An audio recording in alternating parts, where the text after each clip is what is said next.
তো লাস্ট ক্লাসে আমরা লিঙ্কেজ পড়ছিলাম, ঠিক আছে। তো লিঙ্কেজ আমরা দেখছিলাম যে হোয়াট ইজ লিঙ্কেজ। লিঙ্কেজ হয়েছে গিয়া যখন দুইটা বা দুইটার থেকে বেশি জিনস যখন একটা ক্রোমোজোমের মধ্যে প্রেজেন্ট থাকবো আর তারার মধ্যে সেই জিন্সগুলোর মধ্যে ডিস্টেন্স খুব কম হওয়ার লাইগা তারা কিতে হইব প্রত্যেকটা জেনারেশনে একসঙ্গে লিঙ্কড কন্ডিশনে পাস করার টেন্ডেন্সিটা তারার বাড়ি যাইব, ঠিক আছে। তো সেই ফেনোমেননরে আমরা লিঙ্কেজ কই। লিঙ্কেজ হইছে হইলগে যখন দুইটা বা দুইটার থেকে বেশি জিন যখন সেম ক্রোমোজোমের মধ্যে প্রেজেন্ট থাকবো অ্যান্ড সেই জিন্সগুলোর মধ্যে ডিস্টেন্সটা খুব কম হওয়ার লাইগা তারা একটা জেনারেশন থেকে আরেকটা জেনারেশনও সব সময় একসঙ্গে পাস করব লিঙ্কড কন্ডিশনে, সেই ফেনোমেননটারে আমরা লিঙ্কেজ কই, ঠিক আছে।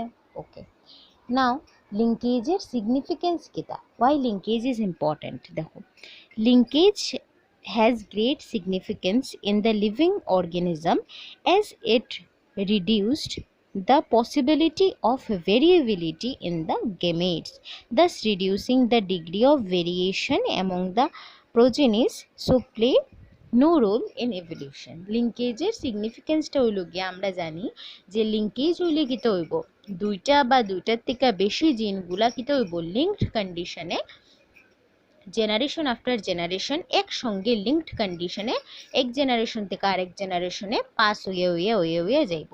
তো এজ এ রেজাল্ট কি হইব, আমি আগেও আমরা দেখছি যে আমার গেমেটের মধ্যে বা আমার যে নিউ জেনারেশনের অফস্প্রিংগুলো আছে তারার মধ্যে ভেরিয়েবিলিটি কম প্রডিউস হইব। কারণ কি, একটাই জিনের কম্বিনেশন, এই লিঙ্কড জিনটা একটা জেনারেশনের পরে আরেকটা জেনারেশন ওইরকম কন্টিনিউয়াস পাস করিয়েই যায়, ঠিক আছে। তারার সিকোয়েন্সের মধ্যে সেই জিনগুলার কম্বিনেশনের মধ্যে কোনো ভেরিয়েশন দেখা যায় না, ঠিক আছে। তারা একইভাবে জেনারেশন আফটার জেনারেশন পাস করিয়েই যায়, ঠিক আছে। তো ইতার লেগা লিঙ্কেজ ওই লিখিতা হয় গেমেটগুলোর মধ্যে কোনো ভেরিয়েবিলিটি দেখা যায় না, কোনো নতুন জিনের রিকম্বিনেশন দেখা যায় না, সুতরাং ভেরিয়েবিলিটিও দেখা যাইতো না। যেহেতু গেমেটও ভেরিয়েবিলিটি দেখা যায় না, as a result of which কিতে হইব আমরার যে ইন্ডিভিজুয়ালসগুলা যে থাকবো, আমরার নিউ ইন্ডিভিজুয়ালসগুলা যে থাকবো যেগুলো প্রডিউস হইব তারার মধ্যেও ভেরিয়েবিলিটি দেখা যাইতো না। আর আমরা কিতা জানি, যখন কোনো ইন্ডিভিজুয়ালের মধ্যে ভেরিয়েশন থাকতো না নেচারে তারে সিলেক্ট করতো না, আর নেচারে সিলেক্ট না করলে তার ইভলিউশন হইতো না, ঠিক আছে। তো এটার লেগা যদি জেনারেশন আফটার জেনারেশন দুইটা বা দুইটার থেকে বেশি জিন এইরকম লিঙ্কড কন্ডিশনে জেনারেশন আফটার জেনারেশন পাস হয়ে যাইতে থাকে, তে আলটিমেটলি অর্গানিজমের সেই গ্রুপ অফ অর্গানিজমটার কিতে হইতো না, ইভলিউশন হইতো না। কারণ কি, তার মধ্যে ভেরিয়েশন থাকতো না, সেম জিনের কম্বিনেশন জেনারেশন আফটার জেনারেশন চলিয়া যাইব, কোনো জিনের কম্বিনেশনের মধ্যে কোনো ধরনের ভেরিয়েশন দেখা যাইতো না, কোনো ধরনের নিউ রিকম্বিনেশন বা নিউ কম্বিনেশন অফ জিন দেখা যাইতো না। তো এটার লেগা linkage does not play any role in evolution. Okay, ঠিক আছে। নাও লিঙ্কেজ দুইটা টাইপের হইতে পারে, ঠিক আছে। একটা হইছে হইল গিয়া কমপ্লিট লিঙ্কেজ, আর একটা হইছে হইল গিয়া ইনকমপ্লিট লিঙ্কেজ, ঠিক আছে। তো যদি লিঙ্কড জিন যদি জেনারেশন আফটার জেনারেশন, ঠিক আছে, লং জেনারেশন আফটার জেনারেশন অনেক অনেক জেনারেশন আফটার জেনারেশন ধরিয়া যদি একসঙ্গে পাস হইতে থাকে, একসঙ্গে ইনহেরিটেড যদি হইতে থাকে সেভারেল জেনারেশনের মধ্যে, তখন গিয়ে আমরা তারে কমপ্লিট লিঙ্কেজ করব, ঠিক আছে। যদি আমার দুইটা বা দুইটার থেকে বেশি জিন যদি দেখা যায় যে তারা অনেকগুলা জেনারেশন ধরিয়া একসঙ্গে তারা ইনহেরিটেড ওর, একসঙ্গে তারা জেনারেশন আফটার জেনারেশন পাস ওর, তখন আমরা তারা কইমু যে তারা কমপ্লিটলি লিঙ্কড, মানে তারার মধ্যে কমপ্লিট লিঙ্কেজ আছে। ইতার লগে তো তারা অতগুলা অনেকগুলা জেনারেশন ধরিয়া একসঙ্গে ইনহেরিটেড ওর, একসঙ্গে জেনারেশন আফটার জেনারেশনও পাস ওর, ঠিক আছে। নেক্সট দেখো আর তো কমপ্লিট লিঙ্কেজ যেটা, এটা কিন্তু নেচারের মধ্যে রেয়ারলি অবজার্ভ করা যায়, ঠিক আছে। Complete linkage it is rarely found in nature. কারণ কি, আমরা জানি নেচারে সবসময় কিতা চায়, নেচারে সবসময় রিকম্বিনেশন চায়, ভেরিয়েশন চায়, যাতে ইভলিউশন হয়, ঠিক আছে।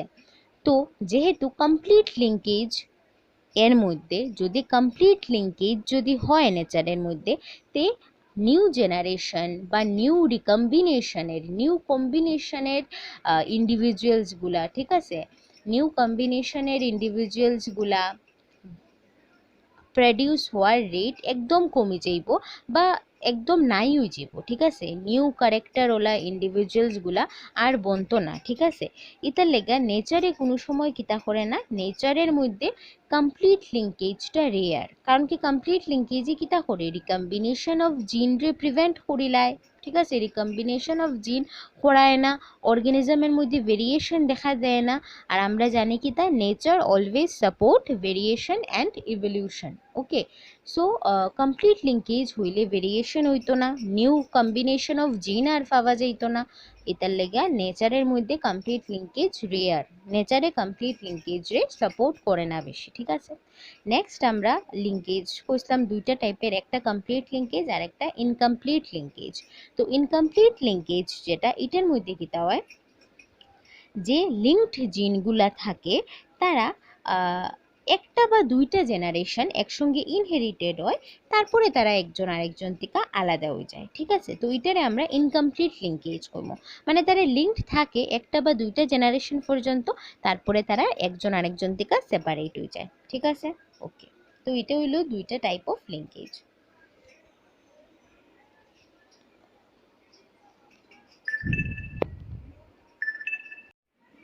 নেক্সট আমরা যেটা টপিকটা পড়বো, এটা তোমরা আগেও পড়ছো, what do you mean by crossing over, okay. তো ক্রসিং ওভার আমরা কিটা জানছিলাম, crossing over is the exchange of chromosomal segment between the homologous chromosome, okay.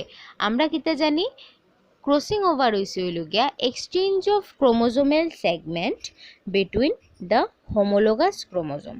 Homologous ক্রোমোজোমের মধ্যে যদি ক্রোমোজোমাল সেগমেন্টের এক্সচেঞ্জ হয়, ক্রোমোজোমাল সেগমেন্টে কিন্তু আমরা জিনও হইতে পারি, ঠিক আছে। তো হোমোলোগাস ক্রোমোজোমের মধ্যে যদি আমার জিনের এক্সচেঞ্জ যদি হয়, তখন আমরা সেই ফেনোমেননটারে কইমু কিতা, ক্রসিং ওভার কইমু, ঠিক আছে, ওকে।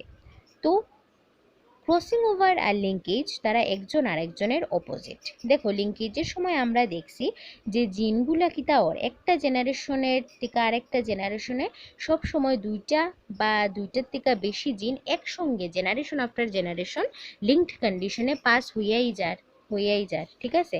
বাট আমরা ক্রসিং ওভারের সময় কিতা দেখমু, ক্রসিং ওভারের সময় দেখমু যে আমার হোমোলোগাস ক্রোমোজোমগুলোর মধ্যে থাকা জিন একজন আরেকজন জিনের সঙ্গে বা একটা আরেকটা জিনের সঙ্গে কিতা ওর তারা exchange or, age a result কিতা হইব আমার গেমেটগুলোর মধ্যে নিউ ভেরিয়েশন অফ জিন বা নিউ রিকম্বিনেশন অফ জিন, নিউ জিনের কম্বিনেশন দেখা যাইব, ঠিক আছে। আর গেমেটগুলোর মধ্যে যদি নিউ কম্বিনেশন অফ জিন যদি দেখা যায়, তার মানে আমার অফস্প্রিংগুলোর মধ্যেও নিউ কম্বিনেশন অফ জিন থাকবো, তারার মধ্যেও newer and newer character develop করব, তার মানে কী হইব তারার মধ্যে নিউ অফস্প্রিংগুলোর মধ্যে ভেরিয়েশন দেখা দিব, আর as a result of which আমার এটাই ইভলিউশনও হেল্প করব, ঠিক আছে। তো ক্রসিং ওভার হইছে হইল গিয়ে জিনের exchange between the homologous chromosome, age a result কিতা হয় নিউ কম্বিনেশন অফ জিনস দেখা যায় গেমেটগুলোর মধ্যে। আর যেহেতু গেমেটগুলোর মধ্যে নিউ কম্বিনেশন অফ জিন দেখা যায়, সেহেতু নিউ কম্বিনেশন অফ জিনগুলায় অফস্প্রিংগুলোর মধ্যে কিতা করে newer and newer character develop করায় আর lead to the evolution, okay. Now আচ্ছা, ওখানে আমরা নেক্সট যেটা পড়বো এটা হইছে হইল গিয়া মেকানিজম অফ ক্রসিং ওভার, ঠিক আছে। তো মেকানিজম অফ ক্রসিং ওভারের মধ্যে আমরা দেখবো যে ক্রসিং ওভারটা আমরা সবে জানি কোন সময় হয়, এটা মিওসিস কন্ডিশনের সময় বা মিওসিস সেল ডিভিশনের সময় আমার ক্রসিং ওভার হয়।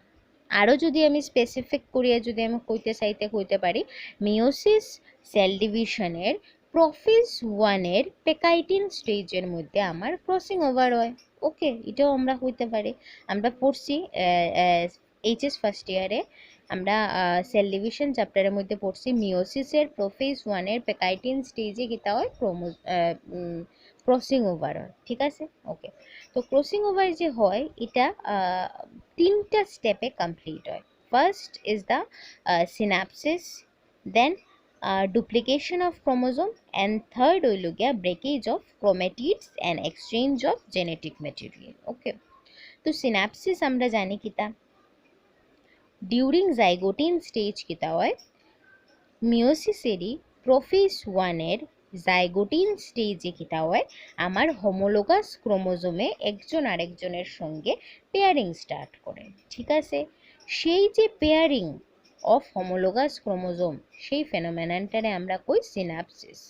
Pairing of homologous chromosome is also known as synapsis. Okay, আর পেয়ারিং হয়ে যাবার পরে যে দুইটা ক্রোমোজোম, যে দুইটা হোমোলোগাস ক্রোমোজোম একসঙ্গে পেয়ার আপ হইছে, একটা ম্যাটার্নাল থাকবো তার মধ্যে ক্রোমোজোম, আর আরেকটা থাকবো প্যাটার্নাল ক্রোমোজোম। এগুলো আমরা দেখছি এইচএস ফার্স্ট ইয়ারও সব, ঠিক আছে। তো এই যে ম্যাটার্নাল আর প্যাটার্নাল ক্রোমোজোম, দুইটা হোমোলোগাস ক্রোমোজোম, একটা ম্যাটার্নাল একটা প্যাটার্নাল, একসঙ্গে কিতা হইল, পেয়ার আপ হইল, সেই পেয়ারটারে আমরা কই বাইভ্যালেন্ট। ওকে, তো এটাও আমরা জানি। নেক্সট স্টেপ হইছে হলো গিয়ে ডুপ্লিকেশন অফ ক্রোমোজোম। তো আফটার পেয়ারিং আপ হওয়ার পরে কিতা হয়ে যায়, আমার ক্রোমোজোমগুলা যেটা থাকে, ক্রোমোজোমগুলা প্রত্যেকটা হোমোলোগাস ক্রোমোজোম বাইভ্যালেন্ট পেয়ারের মধ্যে দুইটা হোমোলোগাস ক্রোমোজোম থাকবো, একটা ম্যাটার্নাল আর একটা প্যাটার্নাল। আমার ম্যাটার্নাল ক্রোমোজোম আর প্যাটার্নাল ক্রোমোজোম দুটোটা কিতা হইব, লঙ্গিটিউডেনালি কিতা হয়ে যাব, তারা স্প্লিটেড হয়ে যাব। ওইয়া কিতা করব, একটা ক্রোমোজোমে, একটা হোমোলোগাস ক্রোমোজোমের মধ্যে দুইটা ক্রোমেটিড জেনারেট হইব, আরেকটা হোমোলোগাস ক্রোমোজোমের মধ্যে আরও দুইটা ক্রোমেটিড জেনারেট হইব, ঠিক আছে। আমি একটা ফিগার দিয়ে তোমরা দেখাইয়া দিব না এটা, বা তোমরা এই ফিগারটা তো তোমরা দেখতে পারো, ঠিক আছে। বাইভ্যালেন্ট ফর্ম হওয়ার পরে, মানে হোমোলোগাস ক্রোমোজোম দুইটার পেয়ারিং হওয়ার পরে, আমার যে দুটোটা হোমোলোগাস ক্রোমোজোম পেয়ার হইছে, সেই হোমোলোগাস ক্রোমোজোম দুইটার প্রত্যেকটা ক্রোমোজোম কিতে হয়ে যাব, লঙ্গিটিউডেনালি স্প্লিট হয়ে যাব, মানে একটা ক্রোমোজোম দুই ভাগে ভাগ হয়ে যাব। ওইয়া কিতা করব, একটা ক্রোমোজোমের মধ্যে দুইটা ক্রোমেটিড ফর্ম হয়ে যাব, ঠিক আছে, যেরকম আমরা দেখছিলাম। ওকে, তো এটা হয়ে গেল ডুপ্লিকেশন অফ ক্রোমোজোম গেল, ঠিক আছে। দেন কিতা হইব, breakage of chromatid and exchange of genetic material during late pachytene stage কিতা হয়ে যাব। ওকে, আরেকটা জিনিস দেখো, তোমরা এই ফিগারটা দেখো, এই ফিগারটার মধ্যে আমি দেখাইছি যে এটা একটা বাইভ্যালেন্ট পেয়ার, ঠিক আছে। আর তারপরে কিতা হইব, বাইভ্যালেন্ট পেয়ারটার মধ্যে কিতা হইব, ডুপ্লিকেশন অফ ক্রোমোজোম যখন হয়, তখন প্রত্যেকটা হোমোলোগাস ক্রোমোজোম কিতা হয়ে যাব, দুই ভাগে ভাগ হয়ে যাব। আর খালি সেন্ট্রোমিয়ার পজিশন যেটা থাকে, মিডিলের গুল সেন্ট্রোমিয়ার রিজিয়ন, এটার মধ্যে তারা অ্যাটাচ থাকে। তো আমরা কইতে পারি যে স্প্লিট হওয়ার পরে কিতা হয়ে যাব, আমার প্রত্যেকটা homologous chromosome is now consist of two chromatids. ওকে, এখন কিতা হইব দেখো, যখন আমার পেকাইটিন স্টেজ আরও যখন অ্যাডভান্স হইব, মানে ডিউরিং লেট পেকাইটিন স্টেজ কিতা হয়ে যাব, আমার নন সিস্টার ক্রোমেটিড একটা আরেকটার কন্ট্যাক্টে আইব। তখন নন সিস্টার ক্রোমেটিড কিতা, দেখো আমার ফার্স্ট হোমোলোগাস ক্রোমোজোমের মধ্যে কয়টা ক্রোমেটিড আছে, একটা দুইটা ক্রোমেটিড আছে, ঠিক আছে। তাই আমি নাম্বারিং করছি 1 2, ঠিক আছে। আমার সেকেন্ড হোমোলোগাস ক্রোমোজোমের মধ্যে কিতা আছে, দুইটা ক্রোমেটিড আছে, এটারে আমি নাম্বারিং করছি 3 4 দিয়া, ঠিক আছে। তো আমার 1 2 এই যে দুইটা ক্রোমেটিড, তারারে কমু আমি সিস্টার ক্রোমেটিড, কারণ কি তারা একটা হোমোলোগাস ক্রোমোজোমেরই পার্ট। ওকে, নেক্সট আমরা 3 4 এই দুইটা ক্রোমেটিডরেও আমরা কইতে পারি সিস্টার ক্রোমেটিড, কারণ কি তারাও একটা সিঙ্গল ক্রোমোজোমের সেম হোমোলোগাস ক্রোমোজোমের পার্ট। বাট 1 আর 3 ক্রোমেটিডরে আমরা নন সিস্টার ক্রোমেটিড কইতে লাগবো, কারণ কি তারা ডিফারেন্ট ক্রোমোজোমের পার্ট। আর 2 আর 4 ক্রোমেটিডরেও আমার নন সিস্টার ক্রোমেটিড কইতে লাগবো, কারণ কি তারা দুইটা ডিফারেন্ট ক্রোমোজোমের পার্ট, ঠিক আছে। তো এটাও বলতে বোঝায় সিস্টার আর নন সিস্টার ক্রোমেটিড। ঠিক আছে। তো ডিউরিং লেট পেকাইটিন স্টেজ কিতা হয়, আমার নন সিস্টার ক্রোমেটিডের মধ্যে কিতা হয়, নন সিস্টার ক্রোমেটিড একটা আরেকটার কাছাকাছি হয়ে যায়, ব্রড ক্লোজার হয় তারা, আর তারা একটা পয়েন্টের মধ্যে কিতা হয়ে যায়, তারা কন্ট্যাক্টটা হয়। ঠিক আছে। দুইটা নন সিস্টার ক্রোমেটিডের মধ্যে যে কোনো একটা পয়েন্টের মধ্যে কন্ট্যাক্ট হয়, আর যে পয়েন্টের মধ্যে দুইটা নন সিস্টার ক্রোমেটিডের কন্ট্যাক্ট হয় সেই পয়েন্টারে আমরা কই কাইজমা। ওকে, সেই পয়েন্টারে আমরা কই কাইজমা।